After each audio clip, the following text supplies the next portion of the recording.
Following program, The Russ Belville Show, is intended for responsible adults only. We advocate to the repeal of marijuana prohibition for adults. We discuss the science, culture, and controversy about America's marijuana laws. We do not advocate any illegal activity and encourage all listeners to learn their state and federal marijuana laws. Opinions and claims made by guests on The Russ Belville Show are their own, and The Russ Belville Show cannot be held legally responsible for their validity or reliability. Viewer discretion is advised. You take a seed, you plant it, you grow it, you dry it, you roll it, you smoke it. You take a seed, you plant it, you grow it, you dry it, you roll it, you smoke it, and it goes down smooth. Hey! Spanning the continent to bring you the truth about cannabis and marijuana law reform. I smoke pot and I like it a lot. From the promise of legalization. And I think that we need to rethink and decriminalize our marijuana laws. To the agony of prohibition. One major responsibility is to encourage people to use less drugs. The Russ Belville Show, the voice of the marijuana nation. Yeah, I hear you had a question for me. Now, here's your host, Radical Russ Belville. Oh, yeah. Welcome back, everybody. Nice to have you here.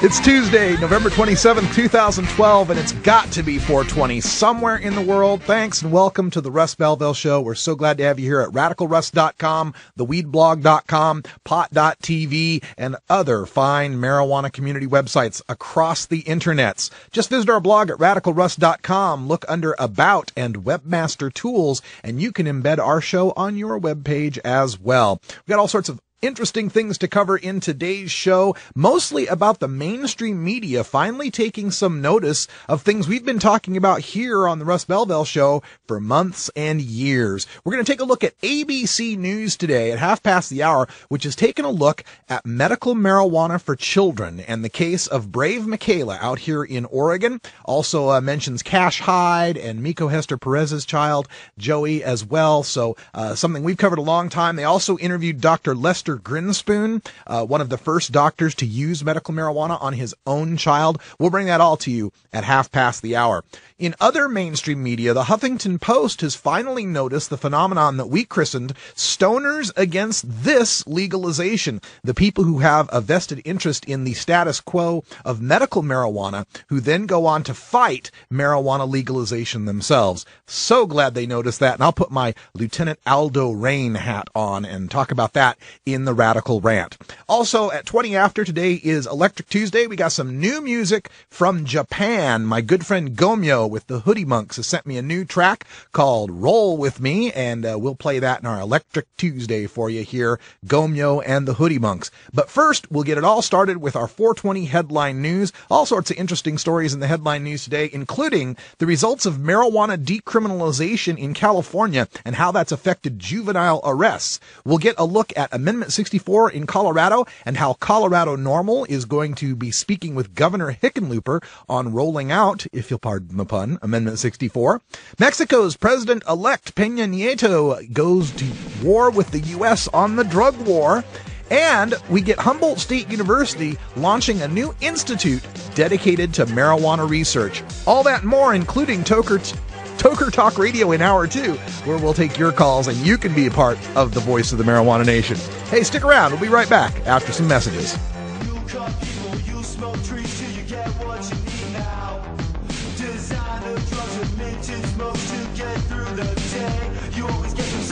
We'll be right back after these messages from our 420 friendly sponsors.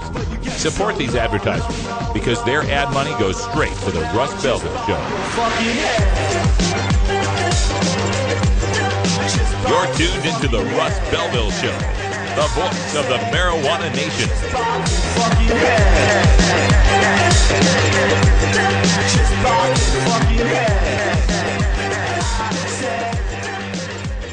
The law offices of Omar Figueroa would like to remind you to stand up for your rights. Please do not give up your precious liberties. There's nothing wrong with standing up for our constitutional rights, and in fact, it's the only way to honor the Constitution that recognizes our natural rights. Treat law enforcement with respect and respect the Constitution by standing up for your rights. If you are detained or arrested, stand up for your rights by repeating, I respectfully invoke all my legal and constitutional rights. I do not consent to any search and seizure. I want to remain silent, and I want to speak to my attorney, Omar Figueroa. Omar Figueroa has more than a decade of experience in federal and California courts and graduated from Yale University, Stanford Law School, and Trial Lawyers College. Please contact the law offices of Omar Figueroa at 415-489-0420 or 707-829-0215 or on the web at www.omarfigueroa.com. What's to keep somebody from getting all potted up on weed and then getting behind the wheel? The Russ Belville Show. I'm not very good at singing songs, but here's a try. According to lifelong pot smoker and rocket scientist Carl Sagan, making apple pies from scratch is extremely difficult. If you wish to make an apple pie from scratch, you must first invent the universe. Radical Russ and the Rolla J Studios crew will be right back after these messages. A morning filled with 400 billion suns, the rising of the Milky Way. The cosmos is full beyond measure.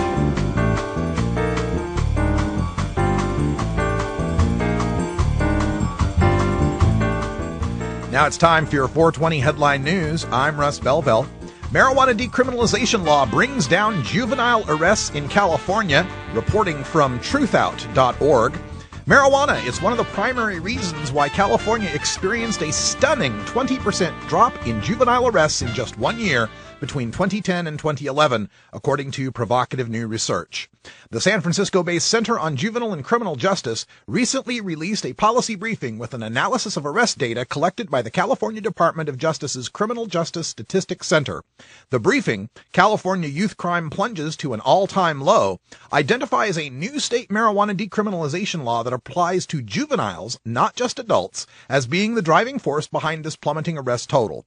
After the new pot law went into effect in July 2011, simple marijuana possession arrests of California juveniles fell from almost 15,000 in 2010 to just below 6,000 in 2011, a 61% difference, the report by the senior research fellow Mike Males found. California's 2010 law did not legalize marijuana, but it officially knocked down simple possession of less than 1 ounce to an infraction from a misdemeanor. And it applies to minors, not just people over 21. Police don't arrest people for infractions, usually they ticket them, and infractions are punishable not by jail time but by fines, a $100 fine in California in the case of less than 1 ounce of pot. Before the passage of the 2010 law, Californians caught with less than an ounce of pot were arrested by the thousands every year, ultimately facing a fine of $100 and, under certain conditions, referral to drug treatment or education. Many of those arrested were booked, others were released but required to appear in court. They could demand a trial. Strained courts had to take up time ordering diversion treatment programs, a waste of court resources, the supporters of reform said. Amendment 64, marijuana consumers need a seat at the table, says Colorado Normal, reporting from westward.com. The passage of Amendment 64 will require government officials to establish rules for an entirely new industry. In advance of this step, representatives from the Colorado branch of the National Organization for the Reform of Marijuana Laws, or NORML, are scheduled to meet tomorrow with representatives of Governor John Hickenlooper. The goal? To ensure that the voice of cannabis consumers is heard loud and clear throughout the process. This information comes from attorney Sean McAllister, a member of the NORML Legal Committee and a longtime advocate for progressive marijuana policies. Tomorrow, folks from Colorado NORML and the governor's legal team will chat informally about the amendment and the road ahead. McAllister stresses, quote, NORML is going there with a positive message. We're going to point out that a majority of the voters voted for this and want this implemented, and we feel the process should be open. Mexico's Peña Nieto goes to U.S. with drug war on the agenda, reporting from Time.com. President Obama and Mexican President-elect Enrique Peña Nieto already had more than enough on their bilateral agenda. Mexican President-elect Enrique Peña Nieto says it may be time to reassess the drug war. In an interview with Time, Peña has made his first direct remarks on the U.S. marijuana legalization measures and how they complicate a 4-decade-old drug interdiction strategy that had widely been branded a failure in both Mexico and the U.S. Like a growing number of Latin American leaders, including Colombian President Juan Manuel Santos, one of the Obama administration's closest allies in the region, have said much the same thing this year. Some, like Guatemalan President Otto Perez Molina, have even proposed drug legalization. Uruguay is set to legalize marijuana. That trend, aimed at depriving violent drug gangs of part of their narco wealth, reflects growing exasperation with a drug war that is fueled largely by incorrigible U.S. consumption, but wreaks its mayhem mostly in Latin America, where Mexico has seen 60,000 drug-related murders in the past 6 years. College launches research institute devoted to pot from CBSNews.com. A public university located in one of California's prime pot-growing regions has formed an academic institute devoted to marijuana. The Humboldt Institute for Interdisciplinary Marijuana Research at Humboldt State University plans to sponsor scholarly lectures and coordinate research among 11 faculty members from fields such as economics, geography, politics, psychology, and sociology. Politics professor Jason Plume is giving a lecture on the marijuana reform movement on Tuesday night, one of 7 public talks the Institute plans to host this year.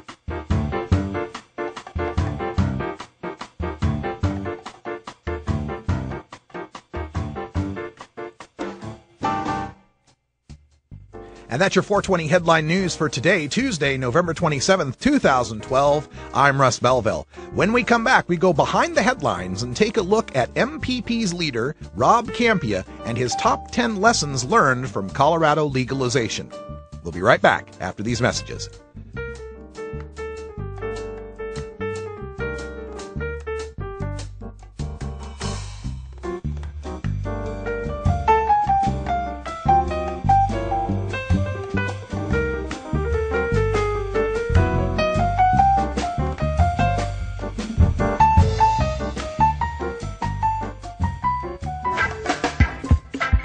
I'm Sub Cool from Team Green Avenger. At TGAgenetics.com, we are working on the leading edge of medical strains. Our strains are rigorously tested for THC, CBD, THCV, and other critical cannabinoids. Know your grow. Check out our genetic diversity at TGAgenetics.com, the home of Jelly Bean, Jack the Ripper, Vortex, and other award-winning cannabis strains.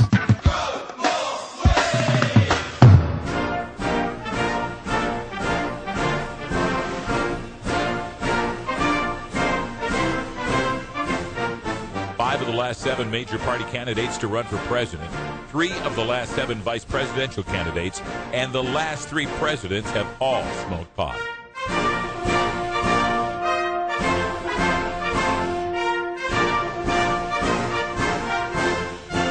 Marijuana, the gateway drug to the White House. This is the Russ Belville Show. Oh, thank you, Dan Michaels. And as we go to our Behind the Headlines, I think of that commercial. I'm reminded now that the last 6 presidential elections have been won by the pot smoker. All right, we're going to go behind the headlines here and take a look at lessons for legalizers. There's a great post up on Huffington Post written by MPP's Rob Campia, and he's explaining what the 10 lessons are to be learned from legalization in Colorado. And here are the 10 things he thinks are most important that we as marijuana legalizers should learn. Number 1, presidential election, right? You want to do it during a presidential election.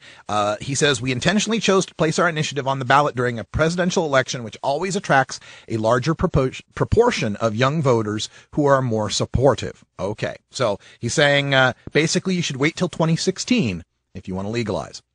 Number 2, inclusive drafting process. The team that drafted the initiative went out of its way to solicit feedback from key lawyers, medical marijuana industry players, and other organizational leaders and unaffiliated activists. As a result, there was almost no infighting. Okay, you could say that. I think really the reason there was almost no infighting had to do with the language and, not putting things in there that would lead to infighting. I'm hoping that came across because of the people that you included in the drafting process. That seems to make sense. Years of groundwork is number 3. It says officially the Colorado campaign was 2 years long, but really it was like 8 years long, because in 2004, MPP's grants launched SAFER and Sensible Colorado. Of course, Mason Tvert, the leader of SAFER, Brian Vincente, the leader of Sensible Colorado, they ended up becoming the co-directors of the marijuana legalization campaign. Talks about how SAFER focused on public education, that marijuana is safer than alcohol, had 2 marijuana initiatives in Denver in 2005 and 2007, and did statewide legalization in 2006, a non-presidential election year, I'd note, and got a lot of the debate going about legalizing marijuana. Sensible Colorado fought for medical marijuana access and had court challenges to allow caregivers to be paid and so forth. So they've been doing it for a long time. They just didn't jump right into it. 8 years of work to get legalization passed. Number 4, early fundraising. The campaign cost approximately $2.3 million, more than half of which was raised prior to 6 months before Election Day. This would be the number 1 lesson that Oregon activists could learn from this, is you got to have your money early. He uses the acronym EMILY. Early money is like yeast. And because of having the early money, number 5, they could do early ad buys. Because we had early money, we were able to buy our October airtime at a cheaper rate than if we'd been forced to write checks for the ads in October, right? They'll get your ad buys done early when it costs you less. And targeted ad buys. This is number 6. A couple of years before Election Day, public opinion polling already indicated a majority of Colorado men supported legalization. So we directed our ads mostly at women and additional ads to Hispanics and conservatives. So, right, go after the people that don't support you. Number 7, just 3 messages. Number 1, police should spend their time on more important things. Number 2, taxing marijuana would turn a money-losing prohibition into a money-generating system. And number 3, veterans with PTSD should be able to use marijuana. 3 messages. Number 8, correct spokespeople, Betty Aldworth, Mason Tvert, and Brian Vincente. And then he closes with, we didn't allow just anyone to speak at the microphone. And this is definitely something we could learn here in Oregon, and did learn it toward the end of the campaign, as Roy Kaufman ended up doing a lot of the speaking for the campaign, a great spokesperson. Correct campaign intelligentsia. Talks about the inner circle of people that had worked on previous campaigns and had some experience with this. This is one place where I think we failed. We didn't have enough people with experience who'd actually done these things to organize the campaign. And number 10, finally, undercutting the opposition. He talked about how whenever the opposition would go out, the cops or the sheriffs and would speak against it, they would always have one of their spokespeople there to speak to the media so that at least both sides of the issues would be promoted. But at the end of this, Rob ends by saying, to that point, there are already well-meaning activists in Oregon and other states who aren't remembering the efforts of well-meaning activists in California who ignored the lesson of step 1, the presidential election year, and pushed a risky initiative during a non-presidential election in 2010, which I'm sure felt good, but succeeded at failing. That's one where I have to get in here and I have to make a comment to this, because, I'm one of these well-meaning activists in Oregon that thinks we should move forward for 2014. And I'd note that the work of the well-meaning activists in California with Prop 19 did not fail, but succeeded in 2 very important ways, without which Colorado legalization would not have passed. And number 1, the leverage of legalization gaining traction sped a decriminalization bill through to Governor Schwarzenegger's desk, which I just told you in the news reduced juvenile arrests by 20% in 1 year. People saw the effects of a legalization campaign in California. They heard the talk about that. And that's number 2. It moved the public to be ready for debating legalization in 2012 in Washington, Oregon, and Colorado.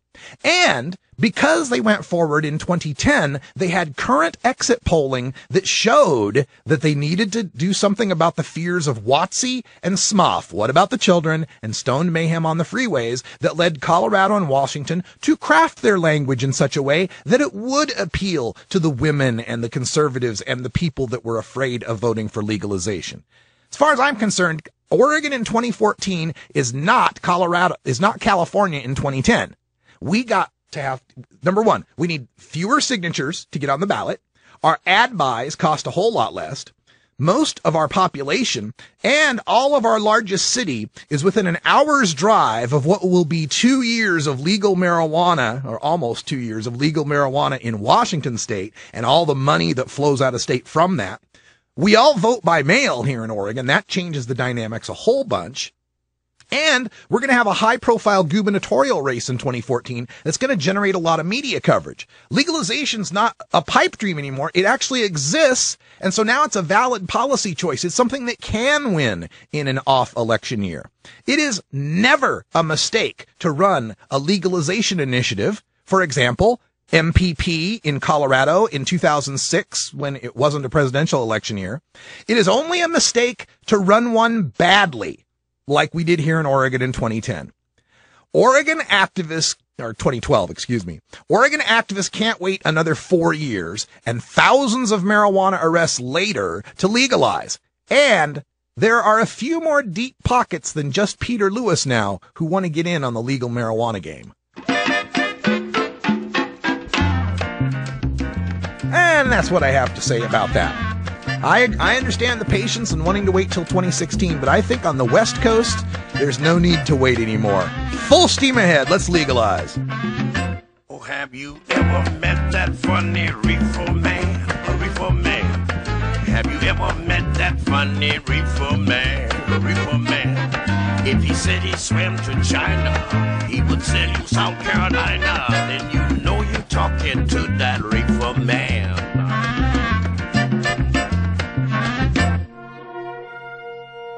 Hi, this is Dan Michaels. If you're looking for professional voice talent for your commercial or podcast, I'm your man. Visit danmichaelsaudio.com for more information. Don't touch that dial. We'll be right back after a word from these 420 friendly sponsors. Wait a minute. This is internet radio. There are no dials here.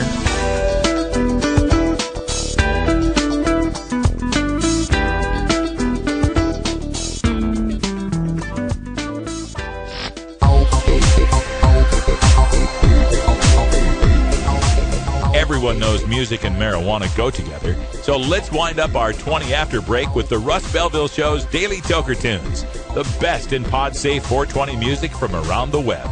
Today is Electric Tuesday, featuring the latest in electronic dance music and other cutting-edge genres. You can get downloads and more information about all our Daily Toker Tunes by visiting music.radicalruss.com. Now, sit back and enjoy your Daily Toker Tunes. Well, just when I was lamenting last week about how tough it is for me to find Electric Tuesday music, I got an email from my friend in Japan. That's right, Gomyo from the Hoodie Monks is back to bring us some more music. And, I love the stuff that he's putting out here because, it's got a hip-hop feeling. It's kind of got an electronic vibe going to it as well. But there's something about it coming from Japan as well that adds some kind of Asian influence to the music that just makes it very unique. I love this guy's stuff. Now, if you haven't heard Gomyo before, and what the Hoodie Monks are, well, he is an actual Shingon Buddhist monk. And he's a street artist. In fact, the art right there, I believe, is something that he put together. He's been rapping for many years, been active since 1991, as a matter of fact, and has been using rap and hip hop to introduce both Japanese and English-speaking audiences to Buddhist thought and practice. So if you actually listen to his flow, hear some of the lyrics here, you hear a lot of Buddhist themes in his music. Hoodie Monks, as he expresses it, is just a Buddhist in a hip-hop world, right? Is it a hip-hop Buddhist in a sense, wearing his hoodie rather than the old-style robes that the old Buddhist monks used to wear. So let's get to it. This is some music from our friend Gomyo, big supporter of the show, the Hoodie Monks out there in Japan. This is Roll With Me.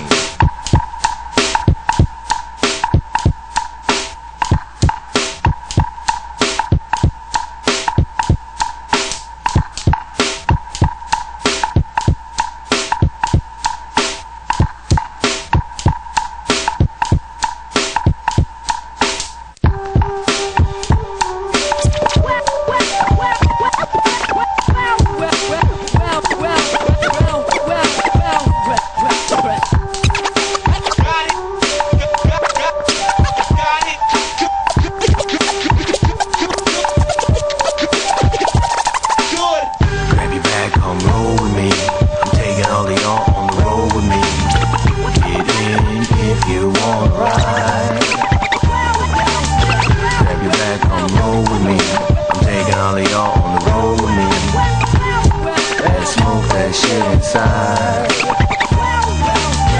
You and me, we got lots to see, but no one rides for free. So pull your stash out. With the weed, we'll make the big plum bleed. The THC, you're raising all down. You're raising all down.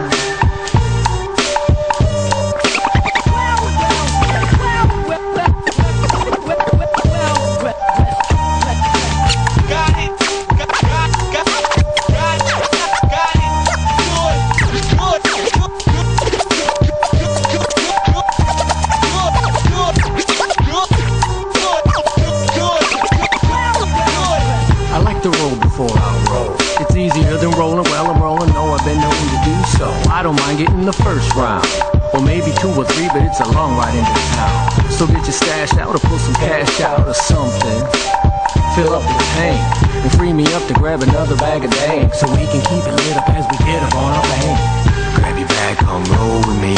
I'm taking all of y'all on the road with me. Get in if you wanna ride. Grab your bag, come roll with me. Taking all of y'all on the road with me. And smoke that shit inside.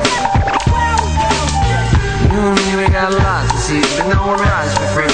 So pull your stash out. With the weed, we'll make the big plum bleed. The THC, you're raising all down. You're raising all down. Get in, get up, get high. Let go of the shit that keeps you up at night. Inhale, exhale, pass left, that's right.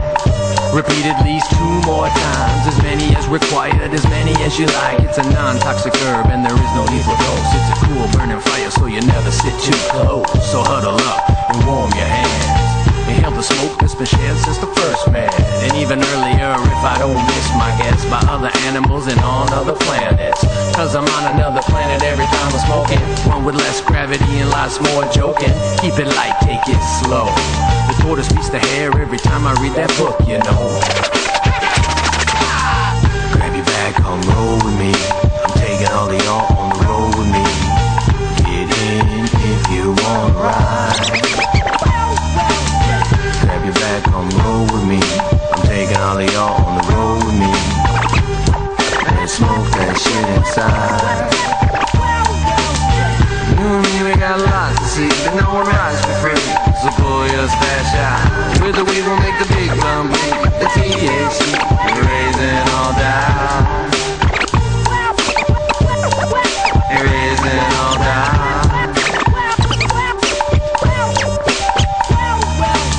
Now as we hit the edge of town, we want to keep the smoke in the aquarium, so don't roll your window down. We want to keep the tank full as we proceed to the club for rehearsal, feeling thankful that we're doing what we love and getting paid. Songs have to be born and there is no other way. It's like I told you, I get it. The song is gonna be the song and we just have to let it. Grab your bag, come roll with me. I'm taking all of y'all on the road with me. Get in if you wanna ride. Grab your bag, come roll with me. I'm taking all of y'all on the road with me. And smoke that shit inside. You and me, we got lots to see, but no one rides for free. So pull your stash out. With the weed, we'll make the big plum bleed. The THC, you're raising all down. You're raising all down.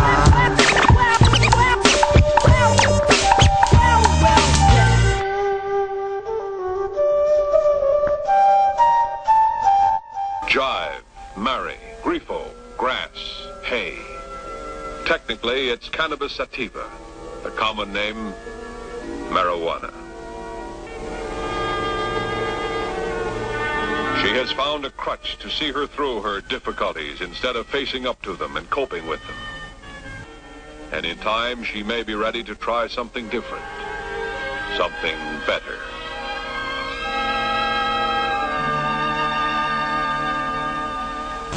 Gateway theory doesn't work. It's a reality. NORMAL stands for Responsible Adult Cannabis Use.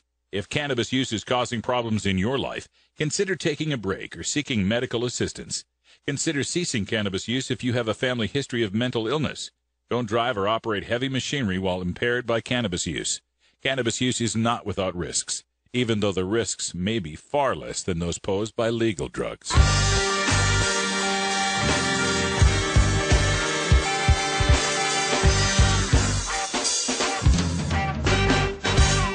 Activism begins with ACT. The Russ Belville Show features the stories of hardworking grassroots activists working for an end to prohibition in today's activist agenda.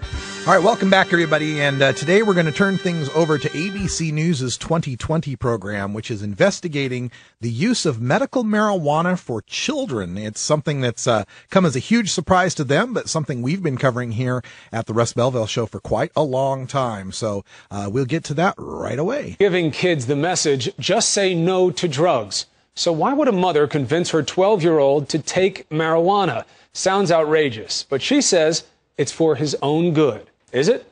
Here's Chris Connolly. The minutes of 12-year-old Ryan's day are filled with emotional turbulence and self-destructive behavior, bouts of rage or panic, self-loathing and lethargy. He is living a nightmare, and so is his mother. Judy, how old was Ryan when you started seeing this kind of behavior that troubled you? He was 6 years old. He was in the first grade. Judy Mendoza never imagined that her son would develop such an array of debilitating syndromes, including severe obsessive-compulsive disorder. Open the door! He became completely incapacitated and incapable of functioning in the regular world. A couple of weeks ago, I pulled into the driveway and he came running out of the house, threw himself down on the hood of my car, said, "I want you to kill me, I want you to run me down, I don't want to live anymore, I can't take this OCD anymore." What's it like when your son says, "I don't want to live anymore"? It's the worst thing you could ever hear as a mother. It really is. You want to do anything you can to take your child's suffering away. Judy says Ryan is pathologically afraid of the wind, of the number 6. Ryan was pulled out of school earlier this year and spends much of his day with an aide, playing video games, as he did with me. Wait a minute, I'm bleeding. Whoa, that's not good. Judy says Ryan was treated with a host of drugs and therapies, yet nothing soothed her son.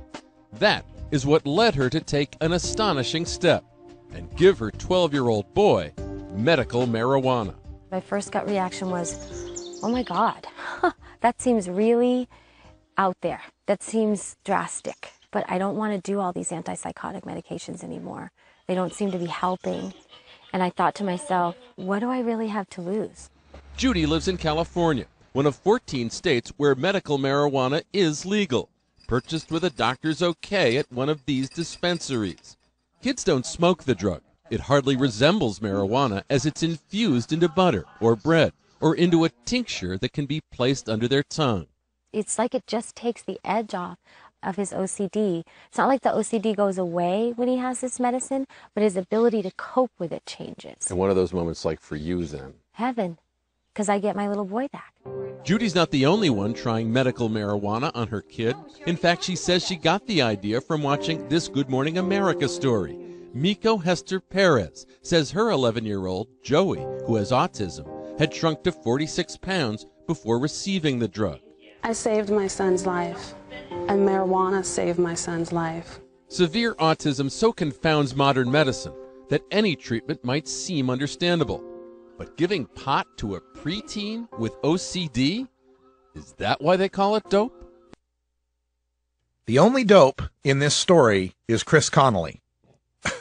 Is that why they call it dope? It's like they can't resist. It's like news people are just, they're trained at Columbia School of Journalism. Whenever the story's about marijuana, they've got to make some pot pun. They got to make some joke about it. Like, it's almost like they're cannabophobic, right? Like homophobes. You know how like homophobes can't be around gay people and they uncomfortably giggle or get angry or upset when they're around gay people? It's like that. They're cannabophobic. Whenever marijuana is brought up in a conversation, it makes them uncomfortable and afraid and they can't even talk to it. And so I wanted to pause here just so that you get this next part of this, because this is the part that really made me take notice. In what way are you not getting your son high? Well, the tincture that I give him has a very low level amount of THC in it, and that's the psychoactive part of the plant.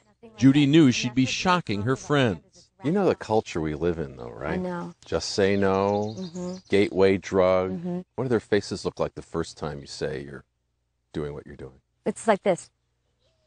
Like if they're processing it. Like, what? I think. And this is that's why I wanted to stop at this point, because first of all, notice his question. You know the culture we live in, though, right? Just say no, gateway drug. What do their faces look like when you tell them you're doing what you're doing? Like, he can't even bring himself to say, what do their faces look like when you tell them you're giving your child cannabis as medicine?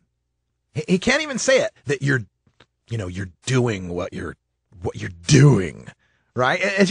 That shows you the internal bias that we get sometimes in the media here. They can't even phrase the question in an honest and responsible way. And the mom's response to it, they're processing, like, does not compute.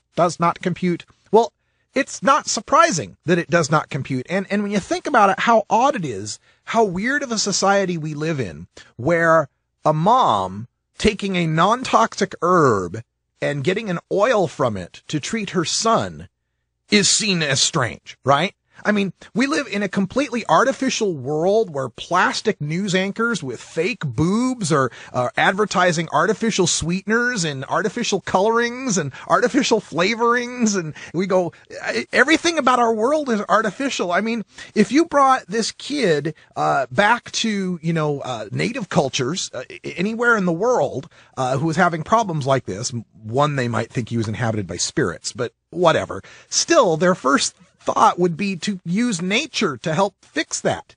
And the idea that someone would show up with a plastic bottle and pull a processed pill out to take care of that. Think about what we consider to be completely natural, that doesn't raise any eyebrows, that doesn't cause ABC News 2020 to have to go do some big expose and be shocked about what the parent is doing.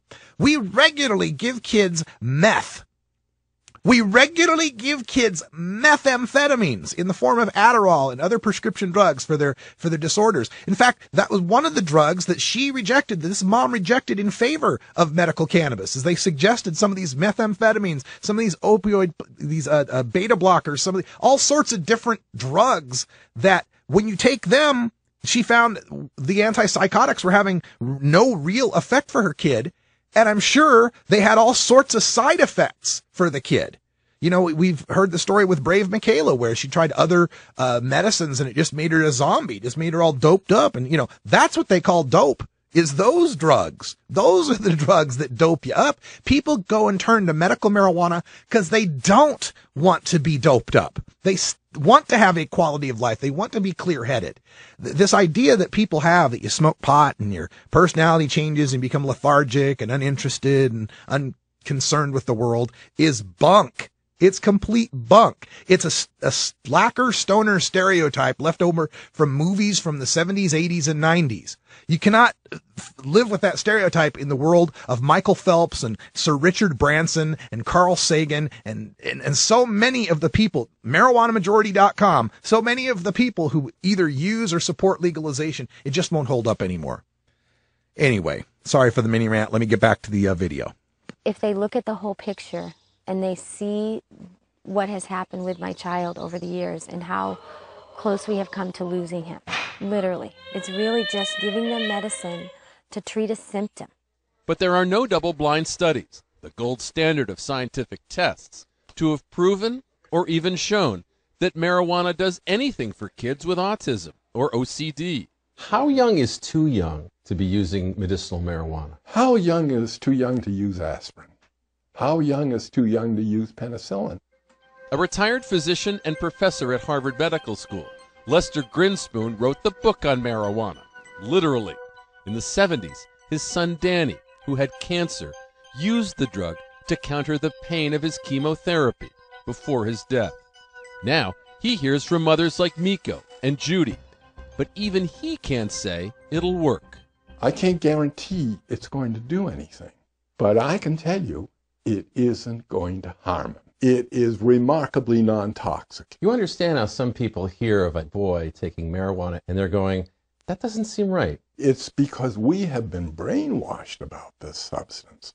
There will come a time when people will recognize that this is a wonder drug of our times. It does so much in terms of relieving some of the symptoms which are very difficult for parents to deal with, let alone the child. I think the medical marijuana. All right, before we get to the guy who's all afraid here, bravo, Dr. Lester Grinspoon, once again, of course, has been a guest on this show, big friend of the show, and it's good to see him getting some play on ABC News, and I love his response. How young is too young for aspirin? How young is too young for penicillin? When you consider all of the drugs that we accept the risk for, I mean, when you're talking about putting a kid through chemotherapy, whether or not that kid's smoking weed seems to be the least of that kid's issues, right?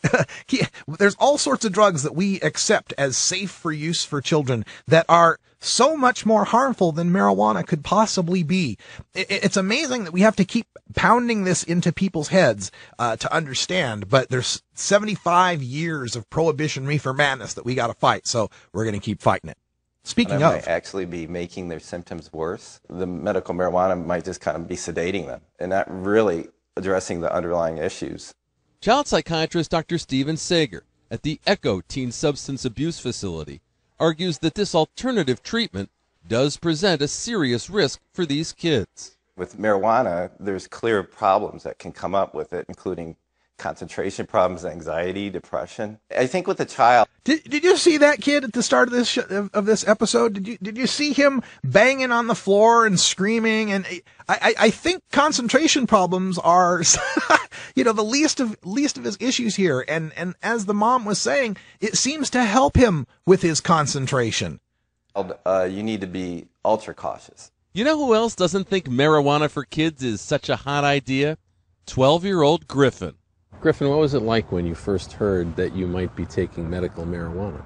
It was very, very scary, and I didn't want to take it, and I kept telling my mom I don't want to. Chris Cortez says her son's been diagnosed with ADHD and has trouble focusing in class. Teachers are very frustrated with Griffin. Very frustrated. How do they express that frustration, Griffin? Yelling. Lots and lots of yelling. What's it like when you feel like a teacher has given up on you? It makes you feel bad. It makes you feel like you're a really bad person. It upsets me. It makes me want to cry. When Griffin was first diagnosed, he was prescribed Ritalin, but Chris wouldn't give it to him. She says she'll feel more comfortable giving him medical marijuana because it's an organic substance. I don't want him to take any kind of manufactured drugs, and I kind of went back and forth on it because I don't want people to be upset with me, but then I had to realize that it doesn't matter what other people think. It's my son's health that matters. What do you hope medical marijuana will do for Griffin? I hope it helps him to concentrate more so he can learn better in school. That outcome might not mesh with our image of what young people using marijuana are like in school. But Chris looks forward to starting Griffin on a marijuana regimen before the beginning of the next school year, despite his concerns. I reassured him that even if it wasn't medical marijuana and it was Ritalin or something else, that he would still be scared. No matter what it is, he's still going to be a little scared until he actually tries it. As for Ryan, Judy is the first to say that medical marijuana hasn't cured her son. It's just a piece of the puzzle. It's almost like it's a Band-Aid. When it's difficult to reason with him because he's so upset, that's tough. It's very difficult to see him like that. And that is why I turned to this alternative treatment. As she's become an advocate for its use on kids, speaking to other families about the drug, Judy says she's also explored another side of marijuana with her son, the side we're more familiar with. I don't want my son to be high, but he hasn't had a chance to feel euphoria for many, many years. He's lost all his friends, and so I want him to have a little bit of the THC. I really do. I want him to feel some of that euphoria. So there you go. That's the ABC News Investigates Medical Marijuana for Children, and I noticed that from noticing more stories on Brave Michaela. We'll have an update on Michaela's story in hour 2 here at Toker Talk Radio when we come back at 4 o'clock Pacific time. Brian's noted some news stories coming up on that. CNN's picked up on it, ABC News, and more. So stick around. Radical Rant is next.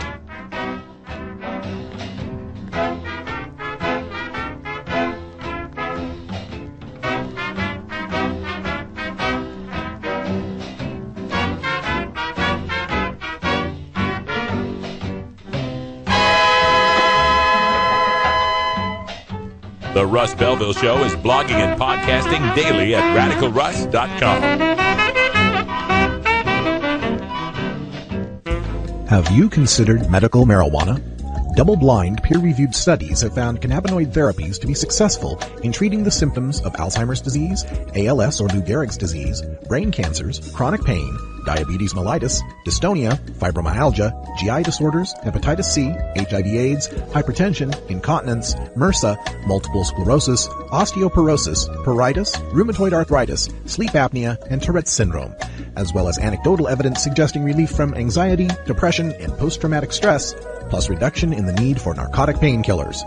Side effects of medical marijuana can include euphoria, relaxation, anxiety, panic reactions, paranoia, tachycardia, dry eyes, dry mouth, concentration and reaction time impairment, appetite increase, and in 37 states, arrest and incarceration. But medical marijuana is non-toxic and cannot cause overdose.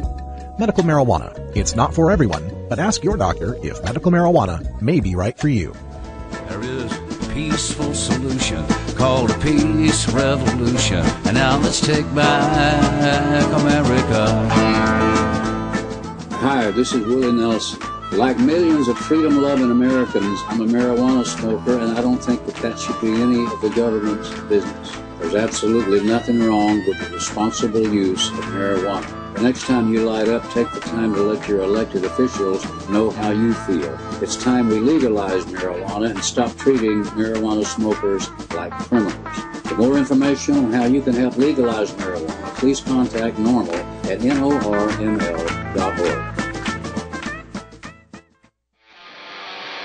You want answers? I'm as mad as hell, and I'm not going to take this anymore.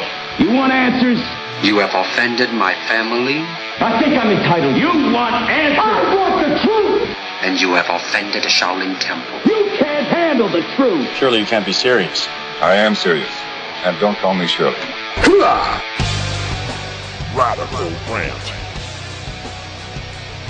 Huffington Post's Lucia Graves has been doing some stellar reporting on the marijuana issue as of late, and I wanted to share something she wrote in a piece today called Washington Dispensary Owners Against Marijuana Legalization.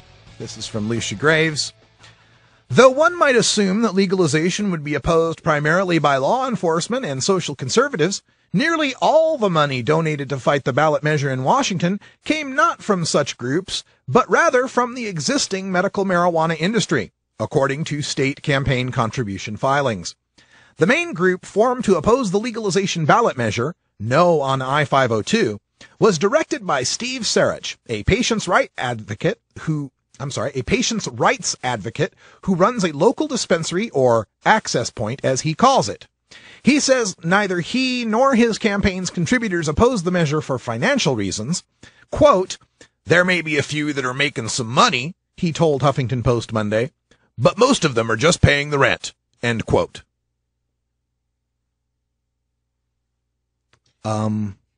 Is paying the rent no longer considered a financial reason?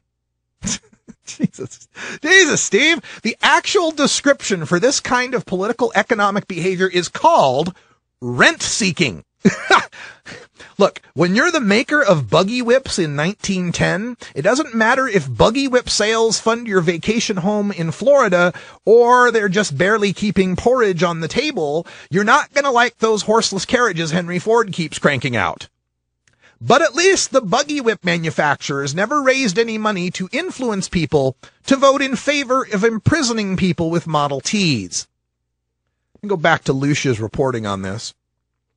Michael Lick, whose Washington dispensary Urban Roots has had more than 1,000 patients since opening in April, did, telling the Seattle Stranger's Dominic Holden that he opposes I-502 because he fears it would quash the industry. Wow. Imagine opening any business and getting 1,000 customers in 8 months. Yeah, I'd want to protect that cash cow too. Just like the Emerald Triangle growers in California did 2 years prior. Again, back to Lucia's reporting.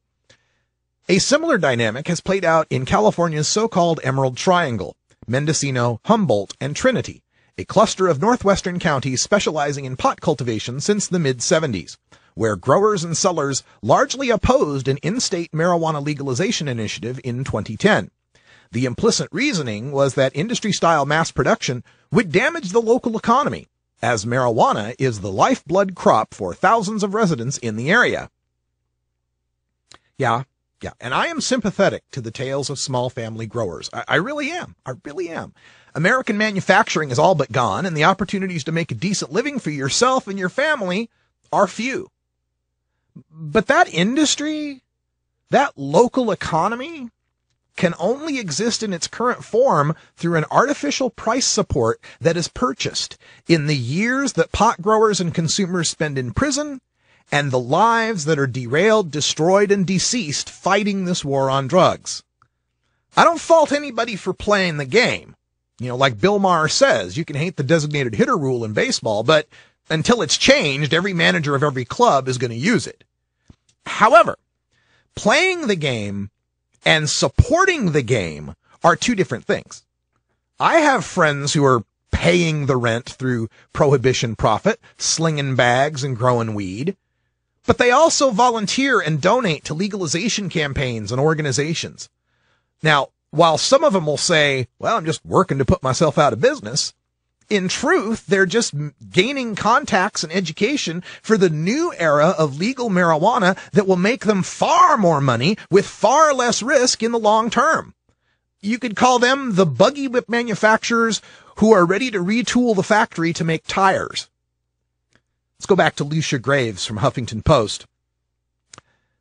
Heather Houghton, a manager with Evergreen Holistic Center, denied contributing money against I-502 for financial reasons, saying the initiative's driving provision, which creates a cutoff for drivers who have more than 5 nanograms of active THC per milliliter of blood, could put patients at risk of prosecution.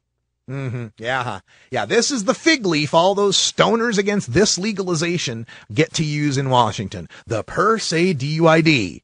It's not all their financial interest. No, it's their altruism that made them oppose legalization. The funny thing is that I've visited a whole lot of dispensaries all over the West, and it's rare that I ever see any education or warnings about using medical marijuana in driving. These dispensaries that are so worried their customers, patients, are going to get a DUID for driving around town with 5 nanograms of active THC in their bloodstreams were strangely silent prior to I-502 about the dangers of DUID for driving around town with any measurable THC in your blood or any inactive THC metabolites in your urine. Now, it's not like marijuana DUIDs didn't happen. Washington and the other 49 states all have laws against driving under the influence of drugs. Now that I-502 has passed, I'm seeing some literature and some web postings about how to avoid a DUID after I-502, which really amounts to how to avoid a DUID in any state under any law. One more from Lucia Graves. Trek Hallnagel, a spokesman for Conscious Care Cooperative in northern Seattle, also dismissed the notion that his dispensary fought the measure out of self-interest, saying that while the law does take away some patient rights, he again cited the provision on driving, as if medical marijuana patients had the right to drive around with greater than 5 nanograms of active THC in their systems. Now, they did have a right to require the prosecution to prove impairment rather than get automatic proof with a greater than 5 nanogram test result. But that wasn't a right just for patients exclusively. That was a right for all cannabis consumers. This exemplifies that patient entitlement syndrome that I've spoken about, where people that are frequent marijuana consumers for medical reasons somehow think they are different from and more special than the healthy people who are also frequent marijuana consumers. I've actually heard things like, well, patients build up a tolerance to the impairing effects of THC, as if someone who's healthy and smokes just as often still giggles like a college kid taking his first puff. People with this patient entitlement syndrome have actually told me they could have supported I-502 if only it had an exception for the per se limit for patients. Now, I may be a healthy and frequent pot smoker, But I also have the utmost in compassion for patients. I've read more studies, interviewed more doctors, and talked to more patients than most people. I've experienced the miracle of cannabis medicine first, second, and third hand. However, I also get to talk with patients in places other than the West Coast and other than Colorado who will always be criminals until we push legalization eastward. I get to talk to patients in the West Coast and Colorado who were unfortunate enough to be stricken with something not on the Washington, Colorado, and Oregon approved condition lists. And thanks to I-502, every patient dealing with PTSD, anxiety, depression, insomnia, mild pain, moderate cramps, occasional nausea, sexual dysfunction, and a whole bunch of other ailments not on Washington's condition list will be legal to possess and use marijuana on December 6th. Every patient will be legal without spending $150 on a doctor's permission slip. And best of all, the phrase, "I'm a patient, not a criminal," will become nonsense. If there are going to be per se DUID laws, you can oppose them. I understand opposing it. It's not a scientific way of determining whether someone is impaired. It's not a scientific way of determining whether or not all people have recently toked. I understand the science behind it. Like I said, I've read all of the studies. But in those studies, it doesn't say, well, someone with 5 nanograms per milliliter who's just getting high can't drive, but someone with 5 nanograms per milliliter who has cancer can. That's not the way it works. The effect of marijuana on your reflexes, the effect of marijuana on your judgment, on your behavior, on anything you want to call it, however you want to measure it, is the same whether you're healthy or sick. So go ahead and oppose I-502, but these people who opposed it and wanted an exemption just for patients are proving to you where their allegiances lie. They're in the I got's mine crowd. We got's ours. We got's what we got's, and we don't want anyone to mess with it. Well, it's time for that kind of thinking to end, because we have passed marijuana legalization in Washington state, and we've passed legalization in Colorado. And the time is now to continue moving forward with marijuana legalization. I disagree with MPP's Rob Campia that we need to wait till 2016 for marijuana legalization in the state of Oregon or the state of California. I believe the time is ripe. I believe our opponent is on the ropes, and it's not time to back off and let him catch his breath. It's time to knock him out. It's time for prohibition to finally end. The momentum is on our side. In Oregon, they're going to be seeing so many of the results from marijuana legalization with 502 that they will be compelled to do something about it. Our state's largest newspaper is already basically demanding the legislature to do something reasonable about legalizing marijuana before people like us come up with something they would consider to be unreasonable.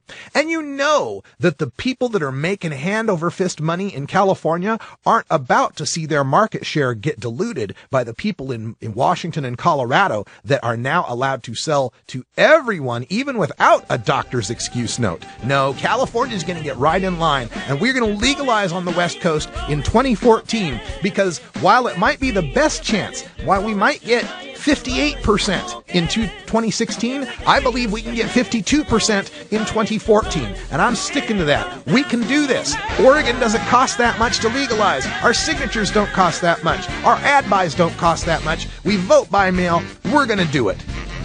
Hey, that's all the time we got, and that's plenty of ranting for 1 hour. Thanks for joining us. We're going to stay tuned for Hour 2, Toker Talk Radio. We got more stories, more news headlines out of Mexico and other places, and updates on Brave Michaela, the 7-year-old medical marijuana patient here in Oregon. For Brian the Red and everybody associated with the Russ Belville Show, thanks for joining us. I'm Radical Russ. Until next time, take care of each other, Tokers.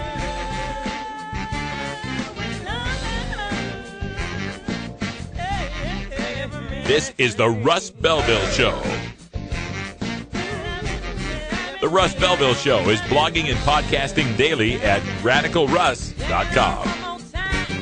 You take a seed, you plant it, you grow it, you dry it, you roll it, you smoke it. You take a seed, you plant it, you grow it, you dry it, you roll it, you smoke it.